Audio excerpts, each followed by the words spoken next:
Janrel Casimero posibleng babalik sa December dahil nagpost nga po si Janrel sa kanilang page at sinabing salamat Lord, unlock December paldo. Ibig sabihin ba nito kinausap na siya ni Koki Kameda na lalaban ulit si Cuadro Alas sa December? Sinabi dati ni Koki Kameda December ang laban ni Cuadro Alas pero biglang lumaban siya October na. Kaya kinulang sa preparasyon si Cuadro Alas. Napalaban pa sa isang takbuhay na boksingero. Maraming fans ang nagsasabi na paano kung nakalaban ni Cuadro Alas dati si Paul Butler?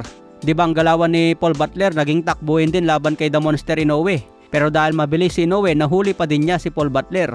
So paano daw kung si Butler ang nakalaban ni Cuadro Alas at naging takbuhin ito? Baka kay Paul Butler pa lang daw natalo na si Cuadro Alas. Pero tingin ko dyan mga boss, kung natuloy man yung Paul Butler at Casimero, bantamweight division kasi ang laban nila noon.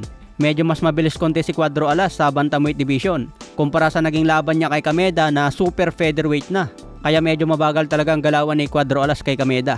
Pero hindi talaga bagay kay Casimero yung takbuhay na boksingero mga boss. Mas bagay kay Casimero ang estilo ni Luis Nery. Talagang pukpukan yan. Diyan masusubukan si Cuadro Alas kay Luis Nery kung sakaling magtapat. Kaya abangan natin kung sino ang next fight ni Cuadro Alas. Sana hindi takbuhay na ang ibibigay na kalaban mga boss. Sa iba pang balita, Sean Gibbon sinabing maghanap na lang ng ibang trabaho itong si Janrel Casimero.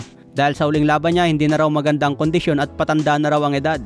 Senyalis daw ito na pababa na ang karera ni Cuadro Alas at wala na patutunguhan. Kaya maganda mag-focus na daw si Cuadro Alas sa ibang trabaho kumpara sa pagboboxing. Pero may laban pa si Cuadro Alas mga boss, habang lumalaban yan magkakapera pa rin yan.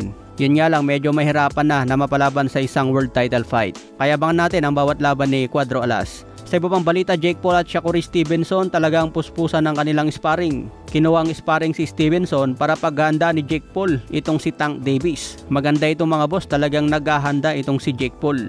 Malay natin mapabagsak niya itong si Tank Davis kahit sabihin natin na exhibition fight lang ito. Malaking epekto ito kay Jake Paul kung sakaling talunin niya si Davis. Cruiserweight versus lightweight ang laban na ito. Kaya abangan po natin yan November 14. Pero may kinakaharap pa na kaso si Tank Davis dahil kinasuhan na naman ng ex-girlfriend niya.